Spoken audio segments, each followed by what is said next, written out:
Good morning or good afternoon, day, wherever you are. This is a video on the abandoned graveyard at Peel Green Cemetery, just down the road from here. And the reason why I'm at All Saints Church, or from now Freeney in Barton, I'll explain, is just the fact that they used to be the old owners of the cemetery. And what we'll be doing here is taking a walk. The funeral procession would normally have taken from here across the River Irwell to the cemetery. It's not that far, and I'll show you where I am here. This is the Catholic Church, or the Friary now, and there's B&Q and the Trafford Centre over there. So as you can see, it's not too bad around here, but it's very busy with cars. And what I've done is I've done a narration, so it'll play over this because it's much too busy as I'm walking down with the traffic to hear what I'm saying. So I've done a narration about the history of the cemetery and its relationship with All Saints here, and also I've done the investigation of how I found out who the actual owners are and what they're going to do about it, which I'll be playing to you as we're walking there, and I'll have a scout around the cemetery. I don't think I'll be able to get in because the gates are locked, but we'll have a look when we get there. Okay, so let's go. So this is what they would do. They would drive. I'm not too sure if this gate existed then, but I'm sure this road would have been a bit quieter. So we'd walk all the way down here. Okay. I'll keep the sound on so you can see how noisy the traffic is. All Saints Cemetery. This must be perhaps the oldest Catholic cemetery in Manchester. The first All Saints Church was built in 1818. And it may have been about that time that the D. Traffords also assigned this piece of land on Peel Green Road as a cemetery. To get to the cemetery from All Saints, going over the swing bridge, first road on the left is Peel Green Road, and this describes when it was first built. It says opposite you, extending down, was a block of about 12 houses, and then adjoining them is a little square block of fields, slightly elevated, which is the Catholic cemetery. It's obviously changed. The first mention was when Sir Humphrey de Trafford was 14 years old and laid the foundations to a small school and adjoining the cemetery in 1822 on Peel Green Road.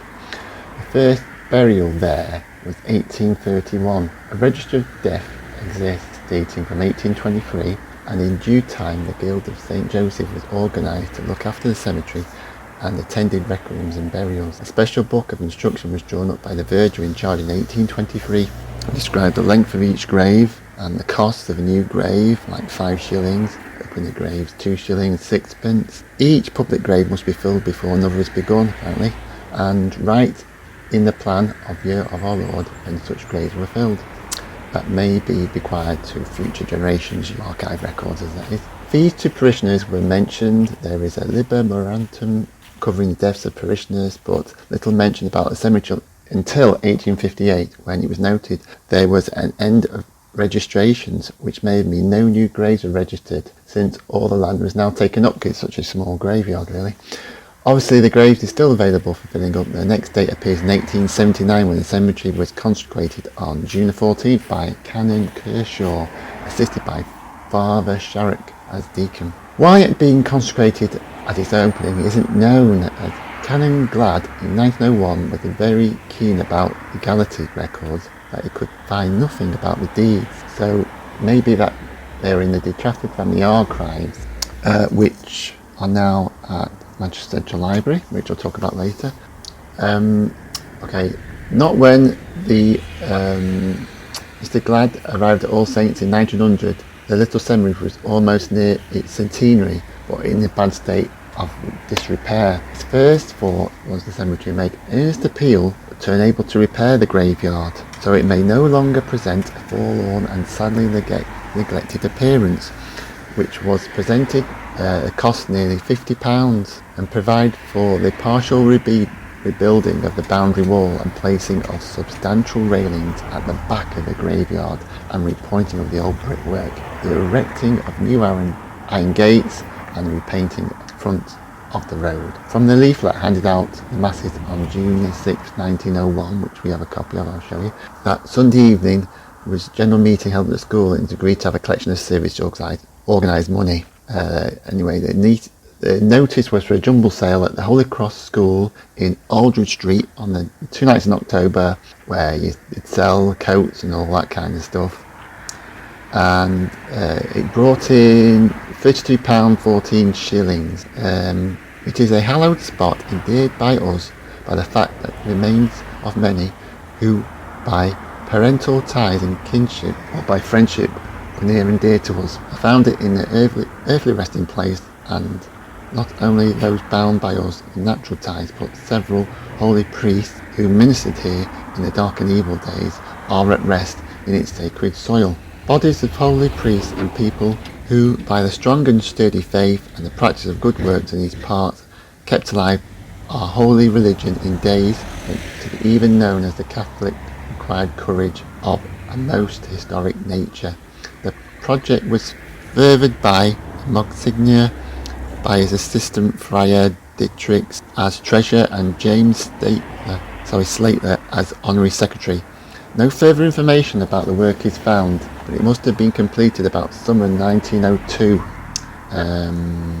At 1911, question rose between Barton and Eccles about officiating the cemetery. Now, perhaps Friar Neutron at Eccles were no longer attended, and Friar Fowler at Barton wondered why Friar All Saints brought the intercession to appoint an elective from Friar Newton at St Mary's. That 20 years ago, the parish priest Eccles, Father Swarbrick, had offered to officiate in alternate months, but that his arrangement does not bind me. Father Fowler did not agree, and so the diocesan authorities settled the matter by recommending to Father Fowler that the cemetery was in his patch and his parish was the smaller of the two, and so it came completely under his charge. We ordered to tidy up the cemetery, and parish Leeton priest at All Saints proposed an exercise that year.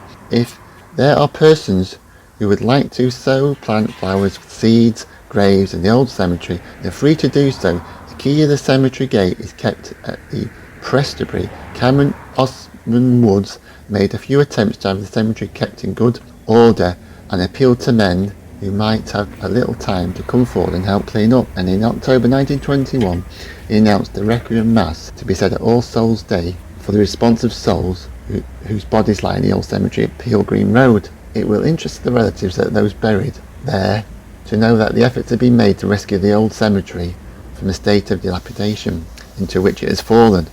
Much has been done and much still remains to be done. Donations towards the completion work were greatly acknowledged. Also, Souls Day 1922, the Stations of the Cross and benediction was prayer of those in Peel Green General Cemetery. It is many years until we read of their next appeal in 1946 after Easter, when Father Thomas Barron called for volunteers to clean up the cemetery. The present condition of the cemetery in 46 isn't in good state again. The railings and the iron gate were no doubt taken away. As such, all ironware was needed for the war effort in 1940. So this left not the little cemetery open at all. It left it open to all the weeds, etc., and only natural deterioration once again taken over. But the modern disrespect and vandalising has done its share of toppling monuments and headstones. Buried here are the parishioners. God's acre have been in the time and the backbone of All Saints. Many too, I'd rather imagine, from those early days are of disease buried here, poverty and without name, who were known to all with the paupers' graves, same rights from Holy Church, all equal in death. There's a couple of, it goes and mentions a couple of people that are buried there, like two little altar boys, faithful to the father Sadler, were John Lamb, 7-year-old and 10-year-old. Humphrey D. Trafford in 1818, the former lived to be 84, always at Barton, died 1895 and is buried at Peel Green Cemetery. The latter was 78 when he died in 1886 and was buried in the family vaults at All Saints. Father Kershaw's mother, by marriage Mrs. Green, buried there, became Catholic, the second time widow, and buried in Peel Green. At the turn of the century, two of the children from the Rescue Society St. Joseph Home were laid to rest in the Catholic Peel Green graveyard in 1901. Annie Donnelly, aged 13, germs of consumption.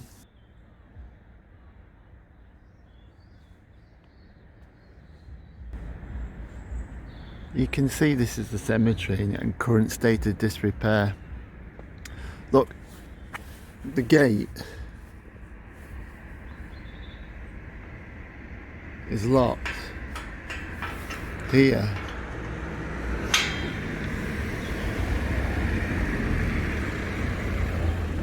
Well, I don't know if that even fixed properly there. It doesn't look like it's been fixed there. And we've got litter on the floor.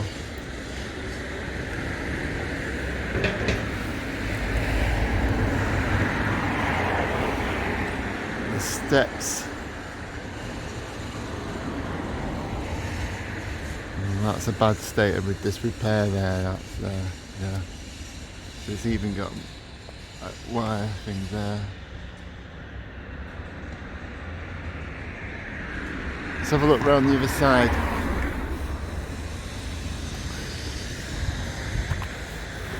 In 1902, Thomas Kelly, a very weak little boy of 8, was admitted to St. Joseph Home, but in spite of care and attention, he never improved, but went from bad to worse with consumption, and he died in 1902, and he's buried at the cemetery. Got Peter Gallagher as an interesting past, and he served with regards to the Indian Mutiny in 13 general battles, for which he had medals and class, and after 33 years faithful service as lodge keeper for the De Trafford family, died in 1906 at the age of 83 years of age. Richard Barrett died in 1907. He was born in Salford, where he became a teacher at the Catholic Sunday School for some years in Charlestown. And we've got, in November 1970, a well-known local historian and journalist and a staunch defender of the faith died. This was Mr. James Slater. Of all his writings, one of his published as a book, and that was The History of Eccles and Barton, with its story about the De Trafford family, which was written and commemorated at the opening of St. Mary's in Eccles. The respect in which he was held was manifest at requiem held at St. Mary's, Eccles. His remains were consigned to rest at the historical but small Catholic cemetery, Peel Green, Barton, by the Very Reverend Dean Newton, concluding the service. We've got Bernard Cowley wrote an account in the 25th anniversary of Holy Cross in 1986, and his dedication expressed a most excellent thought involving the church triumph, the church suffering with the church militant in the district. It is dedicated to the memory of Elizabeth Floyd, who died 18th of May 1831, aged 21 years, and her son James died the 29th of September 1831, aged 5 months, and also all of the faithful buried at the Catholic Cemetery, Peel Green Road.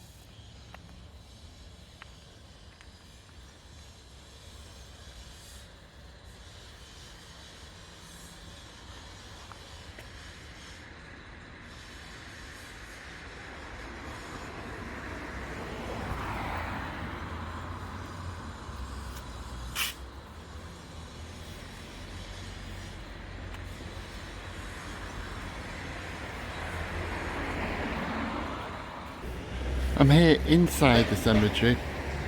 It's only like a small wall on the side you can just step over. So let's have a look. Oh, what a nightmare. It's not in a good condition at all. In fact, it's non-existent.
We've got one grave here.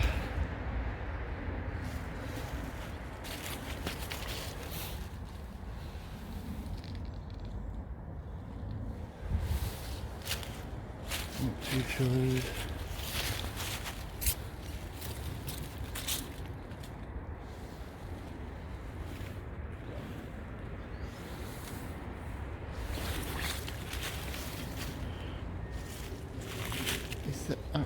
I don't think there's anything here.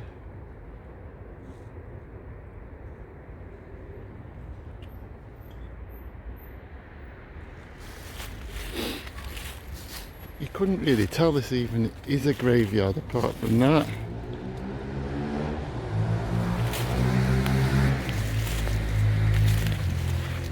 Don't think I've seen a graveyard like this ever. Oh, we got some here.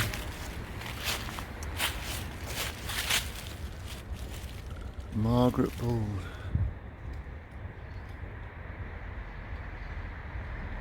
(1862). We got Martin Freeney and Arthur Sherry, 1890. Priscilla.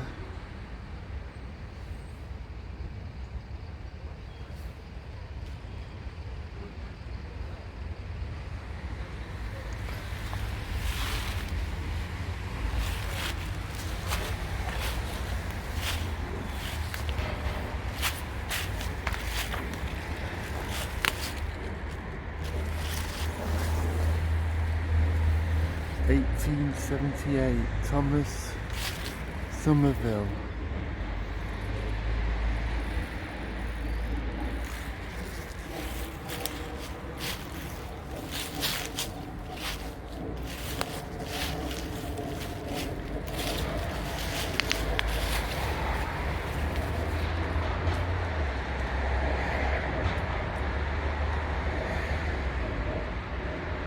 And that's 1880.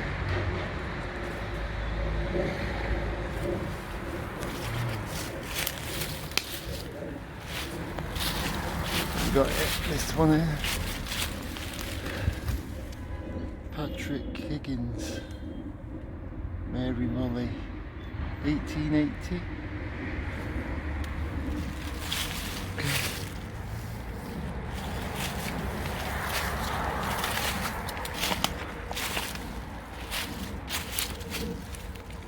This one,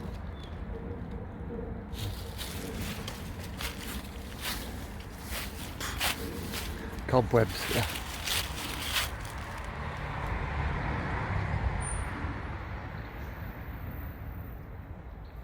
(1930).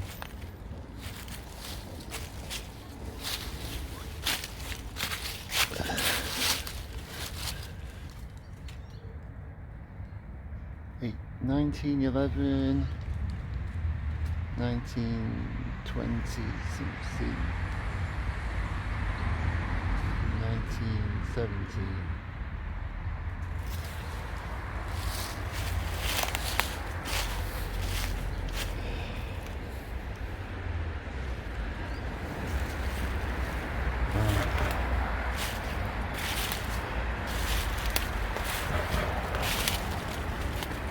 I think there's some graves here that's covered over in ivy. I think. I don't know if we can make any out. 1874.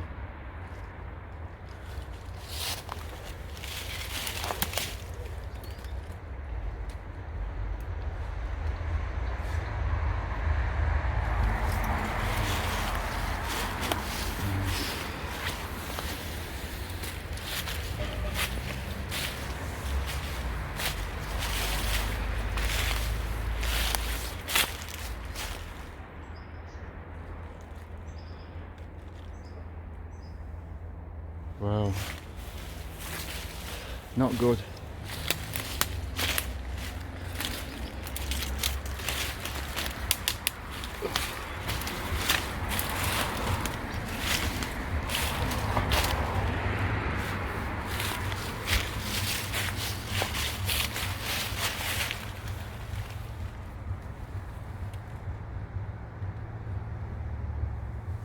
$18.64.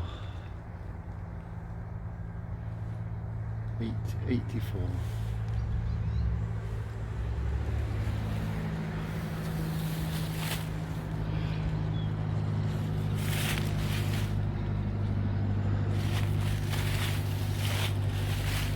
And this one there, confusing those.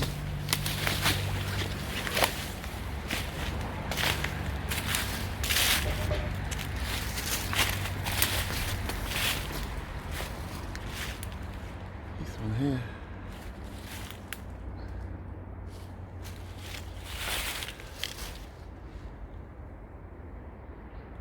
Nice.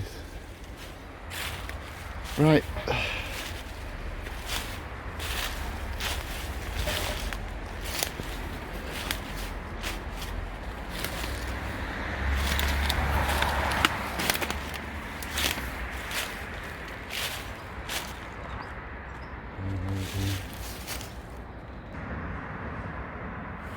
So they do need some kind of notice to show who owns this place. You know, you need to. I'll speak to them about that. But apparently, that must be the old school they were talking about. We'll walk back.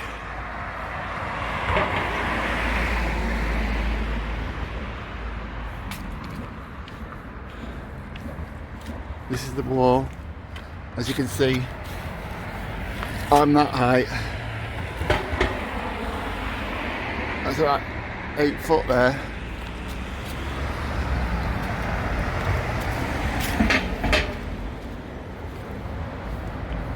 But it's not 8 foot there. My investigation to find the owners of the cemetery has taken some time with a lot of help from various people and sources. To start with, after my initial visit to the cemetery some months back and finding the only gate to gain entry and exit locked with a 6-foot wall around the perimeter, I checked Google for help with a possible owner, and a few online websites were mentioning that a Catholic church in Eccles, the St. John Paul II parish, is the owner of the cemetery. So I wrote to them in an email asking by the website they are the owner, and they wrote back quite quick, stated the following: whilst it is popularly understood that the parish owns the graveyard in Barton upon Irwell, this is not the fact the case, and we do not hold the key to the lock. I am sorry, and I cannot offer much help with this, as I do not even know who the key holder is. He said he will, however, try and contact this historian at the parish who might have some ideas, and if anything, he'll get back to me. And that was from Father Martin Collins, the parish priest at St. John Paul II Eccles. I then emailed Agecroft Cemetery in Salford and asked them about the cemetery and the owner, and they replied, unfortunately, this is not a cemetery that we have dealings with or any contact deals. I would recommend you try Manchester Diocese, see if they hold any information. That was from the Agecroft Cemetery. I then contacted the Salford Diocese, who replied, I would check for you if it's part of the Diocese of Salford, but honestly I do not know who would have the key, and we'll see what we can find out. And that's from Yvonne at St. Joseph. I contacted Diocese of Liverpool, and they said Salford, basically Salford comes under their control. They also didn't know who the owners were, and they couldn't offer any advice apart from me to check the Archives Record Office, which I did do later on. I then contacted the All Saints Catholic Church, which is now a friary, which is based in Barton. If you know where it is, it's just across the road from B&Q. And I had a 30-minute telephone call with Brother Solanus Maury, who was very helpful. He didn't know who the current owners of the cemetery were, but he sent me 3 books on the history of the All Saints, which I'll show you. And I've read them all, and there were a couple of passages mentioning the site and the fact that the ownership was once with All Saints, but transferred to the Catholic Church in Eccles when the river was built, separating All Saints from the cemetery.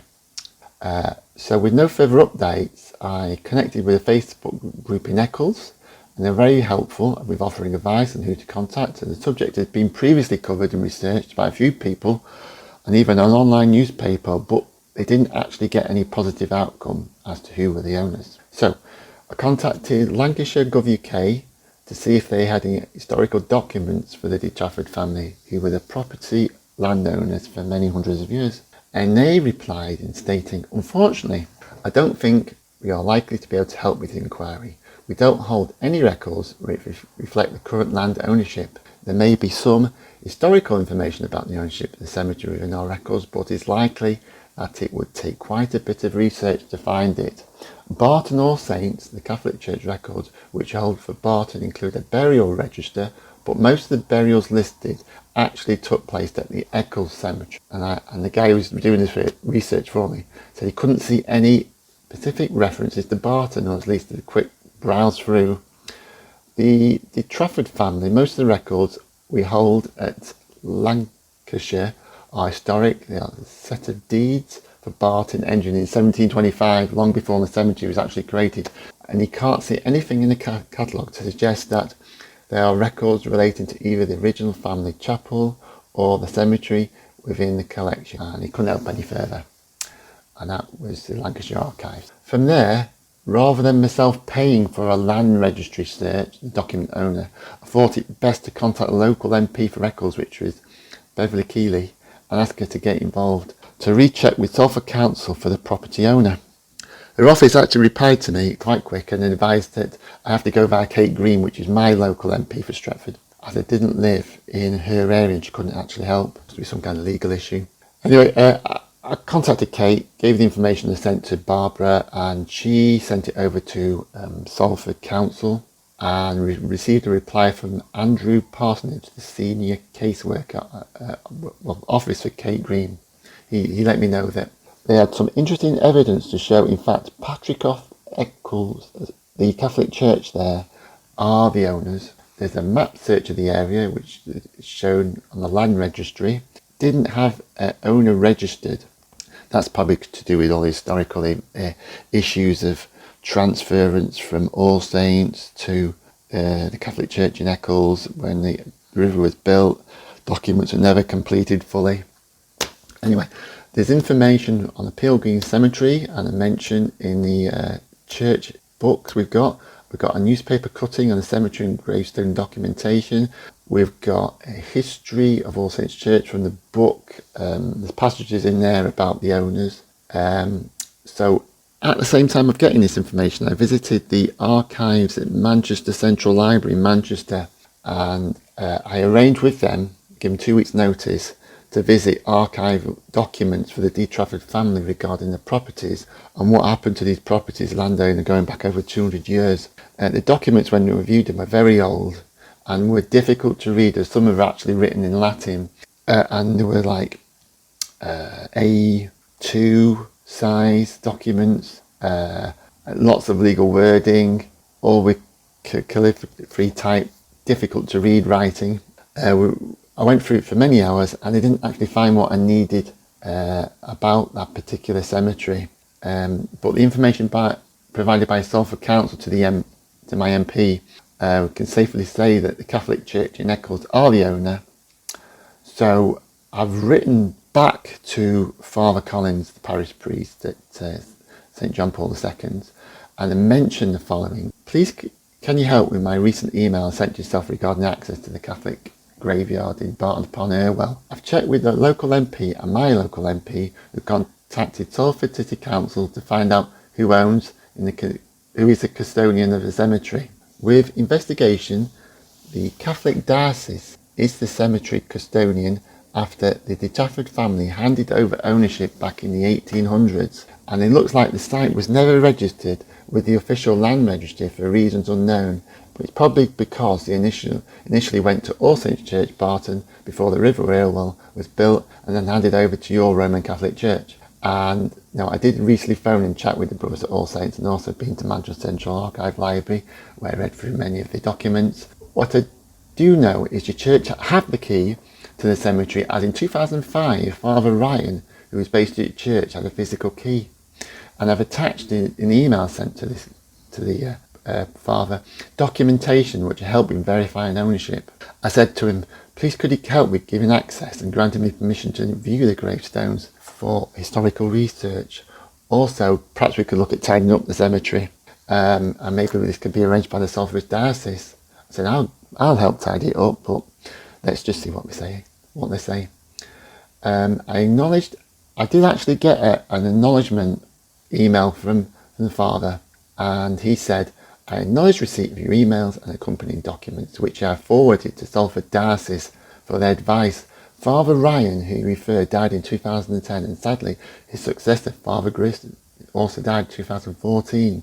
And I'll get back to you if I have any further information to share. That's from Father Martin. So we're currently with the diocese. They're looking into that. They've got to admit ownership really now, because we've sent the evidence to that fact. And then we just have to go from there, that they present a key for the public to access the cemetery, and they tidy it up. So I think that's a success. It's taken a few months to get to that point, but I'm going to keep the Facebook group up, for the Eccles historical site updated, and if I do hear anything new, I can always update the YouTube notes if you're interested. Okay, cheers.